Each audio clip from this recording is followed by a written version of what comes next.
प्रिय विद्यार्थियों, MA previous इतिहास की कक्षा में आपका हार्दिक स्वागत। मैं डॉक्टर इकबाल, प्राचार्य इतिहास विभाग, राजकीय महाविद्यालय झालावाड़। प्रिय विद्यार्थियों, एमए प्रीवियस इतिहास में 4 पेपर पढ़ाए जाते हैं। उसमें प्रथम 2 पेपर अनिवार्य प्रश्न पत्र हैं और 2 प्रश्न पत्र जो हैं वे ऑप्शनल होते हैं, ऐच्छिक होते हैं। और हमारी जो नियमित कक्षाएं हैं उसमें हम पेपर थर्ड के रूप में हिस्ट्री ऑफ इंडिया 1761 से 1857 ईस्वी और पेपर 4 में हिस्ट्री ऑफ इंडिया 1858 से 1919 तक का इतिहास पढ़ते हैं। विद्यार्थियों, जहाँ तक पेपर पैटर्न के बारे में है तो आपने ग्रेजुएशन किया है तो आपको पता होगा कि हमारा जो पेपर पैटर्न है कोटा यूनिवर्सिटी का, वो 3 सेक्शन में एक पेपर डिवाइड होता है। इसमें सेक्शन ए, सेक्शन बी और सेक्शन सी होते हैं। और मैं आज आपको बताने जा रही हूँ थर्ड पेपर के बारे में, उसकी सिलेबस के बारे में और क्या क्या टॉपिक्स उसके अंतर्गत आएंगे उनके बारे में। तो पेपर थर्ड जो है भारत का इतिहास 1761 से लेकर 1857 ईस्वी, यानी 1761 से शुरू होगा मुगल काल के पश्चात और 1857 की क्रांति पर ही समाप्त होगा। तो विद्यार्थियों, इसमें 5 इकाइयाँ हैं, जिसमें प्रथम इकाई के टॉपिक जो है निम्न प्रकार हैं। सर्वप्रथम sources, archival, private papers, newspapers and periodicals, यानी इस समय के इतिहास को जानने के लिए हमारे पास कौन कौन से स्रोत हैं, साधन हैं, जिसमें पुरातात्विक साधन हैं, निजी पत्र हैं, समाचार पत्र हैं और पीरियोडिकल्स शामिल हैं। दूसरा जो टॉपिक है उसमें ये है कि जो अप्रोचेज एंड इंटरप्रिटेशन है डिफरेंट स्कूल्स ऑफ थॉट, यानी अलग अलग विचारधाराएं क्या हैं इतिहास को जानने के बारे में, जिसमें कुछ राष्ट्रवादी भी हैं और मार्क्सवादी भी हैं और साथ ही जो है औपनिवेशिक विचारधारा भी हैं। इन अलग अलग विचारधाराओं को स्कूल्स के नाम से कहा जाता है। तीसरा जो हमारा टॉपिक है वह है India in the mid 18th century, late pre colonial order, यानी 18वीं शताब्दी में भारत, यानी जो औपनिवेशिक काल है उस दौरान भारत की स्थिति क्या रही। शुरुआती दौर में इसमें खास तौर पर हमें इसमें पढ़ना है राजनीति, अर्थव्यवस्था, समाज और धर्म, यानी 18वीं शताब्दी में भारत में राजनीति की स्थिति क्या थी, अर्थव्यवस्था कैसी थी और समाज किस प्रकार का था और धार्मिक स्वरूप इसका क्या रहा। पहली इकाई का जो अंतिम टॉपिक है वह है बंगाल में ब्रिटिश सत्ता की स्थापना 1740 से लेकर 1772 ईस्वी, यानी बंगाल में सर्वप्रथम ब्रिटिश सत्ता की शुरुआत हुई, ब्रिटिश शासन की स्थापना हुई, जिसमें प्लासी का युद्ध और बक्सर के 2 युद्ध इसमें शामिल हैं और इन दोनों के द्वारा ही बंगाल में ब्रिटिश शासन की स्थापना हुई और उसके बाद में पूरे भारत में ब्रिटिश शासन विस्तृत होता चला गया। तो हमें बंगाल में ब्रिटिश शासन की स्थापना, उसकी परिस्थितियाँ क्या रही, क्या कारण थे और क्या घटनाक्रम हुआ और अंत में उसके परिणाम क्या निकले, ये हम इसमें जानेंगे। इसके बाद विद्यार्थियों आता है सेकेंड यूनिट, यानी द्वितीय इकाई। इसमें हमें पढ़ना है आइडियोलॉजी ऑफ एक्सपेंशन एंड मर्केंटाइलिज्म, यानी जो साम्राज्य प्रसार ब्रिटिश सत्ता के द्वारा किया गया उसकी विचारधारा क्या थी।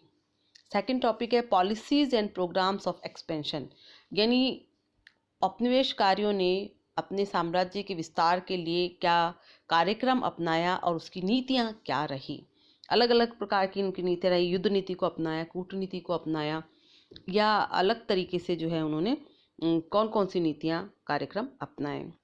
उसके बाद में है instruments of expansion, war and diplomacy, यानी साम्राज्य विस्तार के इंस्ट्रूमेंट क्या थे, अस्त्र क्या थे, इसमें युद्ध और कूटनीति दोनों चीज़ें शामिल हैं। युद्ध आमने सामने का युद्ध, कूटनीति यानी उन्होंने सहायक संधि प्रथा या गोद निषेध संधि को अपनाना, इन सारी चीज़ों को अपनाकर अपना साम्राज्य प्रसार किया। अगला टॉपिक है relations and with princely states, special reference to Rajasthan, यानी देसी रियासतों के साथ औपनिवेशिक सरकार के क्या संबंध थे और इस संदर्भ में खास तौर पर हम पढ़ेंगे राजस्थान के बारे में, जो कि हमारा अपना प्रांत है। इसके बाद में तीसरी इकाई, इसके अंतर्गत है British understandings of Indian society, orientalist, evangelical and utilitarian, यानी जो भारतीय समाज को समझने की ब्रिटिश जो सोच थी उसमें प्राच्यवादी सोच है, एंजेलिकल सोच है और उपयोगितावादी सोच है, उसके बारे में इसमें चर्चा करेंगे। अगला जो टॉपिक है वह है social reform and emerging social classes, यानी 18वीं शताब्दी के अंत और 19वीं शताब्दी में भारत में जो समाज सुधार हुए और उसके बाद जो अन्य सामाजिक वर्ग का उदय हुआ उसके बारे में, खासतौर पर मध्यम वर्ग का, उसकी चर्चा इस टॉपिक के अंतर्गत की जाएगी। अगला जो टॉपिक है वह है एजुकेशन, इंडिजेनस एंड मॉडर्न, यानी जो भारतीय शिक्षा और आधुनिक शिक्षा, इसके बारे में इसमें पढ़ा जाएगा। अगला जो टॉपिक है वह ग्रोथ ऑफ प्रेस, यानी प्रेस का विकास। प्रेस जो है राष्ट्रीय जन जागरण में एक महत्वपूर्ण भूमिका निभाता आ रहा है और इसका क्या योगदान रहा, प्रेस का विकास किस प्रकार से हुआ, शुरुआती अखबार कौन कौन से थे और आगे चलकर भारतीय राष्ट्रीय नेताओं, समाज सुधारकों के द्वारा कौन कौन से अखबार जो है शुरू किए गए, इसकी चर्चा इसके अंतर्गत हम करेंगे। इसके बाद मैं आती हूँ चौथे यूनिट पर, चौथी इकाई पर। इसके अंतर्गत हमें पढ़ना है रूरल एंड अर्बन इकोनॉमी, यानी ग्रामीण और नगरीय अर्थव्यवस्था, ट्रेड एंड ट्रेड रूट्स, व्यापार और व्यापारिक मार्गों के बारे में, बैंकिंग यानी बैंक व्यवस्था का डेवलपमेंट किस प्रकार हुआ।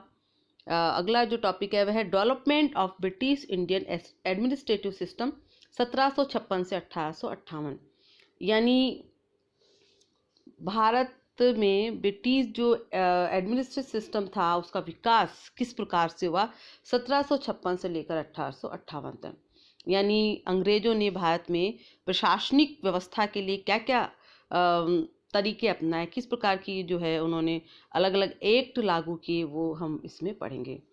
इसके बाद में है अंतिम और पांचवी इकाई, फिफ्थ यूनिट। उसके अंतर्गत ब्रिटिश सत्ता की अपनी शुरुआत में स्थापना देखी और उसके बाद में इसी जो है आगे चलकर हम देखते हैं कि ब्रिटिश सत्ता का विरोध होना भी शुरू हो गया लगभग 100 साल की अवधि के दौरान। तो सर्वप्रथम जो टॉपिक है, पहला टॉपिक है nature and forms of resistance, यानी प्रतिरोध के प्रकार और उनकी प्रकृति, यानी अलग अलग प्रकार के प्रतिरोध ब्रिटिश सत्ता के हुए, जिसमें सैनिक प्रतिरोध भी है, किसानों का प्रतिरोध भी है, जनजाति आदिवासी प्रतिरोध भी है। तो ये अलग अलग प्रकार के प्रतिरोध क्या थे और उनकी प्रकृति क्या थी, इसकी चर्चा हम इसमें की जाएगी। अगला जो टॉपिक है pre 1857 peasant and tribal resistance, यानी 1857 से पूर्व किसान और जनजातीय आंदोलन। जैसा कि मैंने अभी बताया था कि अलग अलग क्षेत्रों में, अलग अलग प्रांतों में किसानों के द्वारा आंदोलन किए गए ब्रिटिश सरकार की नीतियों के खिलाफ, और साथ ही जनजातियों ने अपने हितों की रक्षा के लिए प्रतिरोध किया ब्रिटिश सरकार का। तो वो कौन कौन से, जैसे संथाल विद्रोह है या सीधू कानू विद्रोह है, बहुत सारे विद्रोह यहाँ पर हुए, बिरसा मुंडा विद्रोह है। तो ये विद्रोह क्या क्या थे, इनके ऊपर हम बात करेंगे।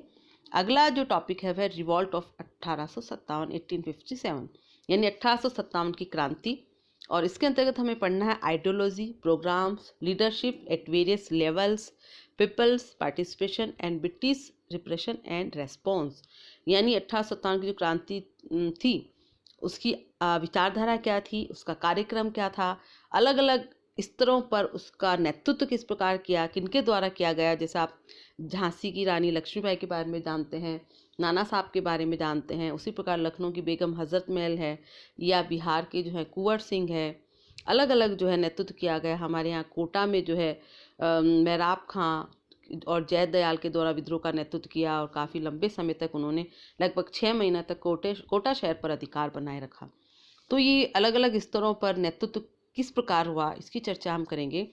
जनता की भागीदारी इस क्रांति में क्या रही, उसकी बात भी की जाएगी, और साथ ही अंततः अंग्रेजों के द्वारा इसको दबा दिया गया, इसका दमन किया गया, उसकी चर्चा भी होगी, और साथ ही इसका रेस्पॉन्स क्या रहा, इसकी प्रतिक्रिया क्या रही, ये भी हम देखेंगे। तो विद्यार्थियों, जो हिस्ट्री ऑफ इंडिया है 1761 से लेकर 1857 तक, उसमें हमने देखा कि किस प्रकार 18वीं शताब्दी में भारतीय समाज, राजनीति, अर्थव्यवस्था और धर्म की बात, और धर्म सुधार भी, समाज सुधार भी इसमें आएगा, और अंत में जो है ब्रिटिश सत्ता का विरोध करने वाले जो प्रतिरोधी आंदोलन किए गए, जिसमें किसान आंदोलन है, जनजातीय आंदोलन है और 1857 का आंदोलन है, उसकी चर्चा हम करेंगे। और आगे क्लासेस नियमित रूप से चलती रहेगी। और आप इसमें को देखें और इसके हिसाब से आप आगे बढ़ें। और आपके जो भी सुझाव हैं, आपकी जो प्रतिक्रियाएं हैं, वो सादर आमंत्रित है। धन्यवाद।